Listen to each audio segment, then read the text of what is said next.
Eu fico imaginando, porque assim, Tencati, a gente tem a nossa profissão de jornalista, você tem a profissão de técnico, né? E aí as informações começam a chegar pra gente quando a gente viu lá Marco Damasceno, e aí a gente viu o caso do França, né? São dois jogadores que fora de campo são polêmicos, né? Sim. O França, se você pegar, tem notícias que fugiu do hospital, não sei o que lá, o Damasceno, tudo bem que o Damasceno perdeu um filho em 2013, né? Mais ou menos o mesmo caso do Keirson, de forma prematura, né? Perdeu o filho, isso aí a gente sabe que pra pessoa... você desfoca, né? Você perde um pouco.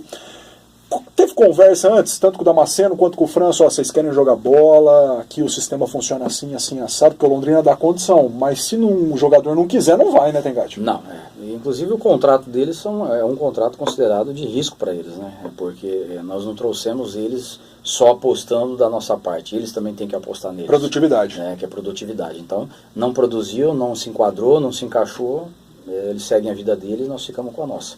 Né? Por quê? Porque nós não queremos jogador para atrapalhar o nosso trabalho, claro, sim para agregar. Então, isso foi falado com eles, quando o presidente me colocou o nome deles, a gente até coloquei o presidente, mas olha, não vou colocar isso como contratações dentro daquelas peças que a gente precisava. Não, a gente vai buscar mais alternativa. Essas aqui são apostas.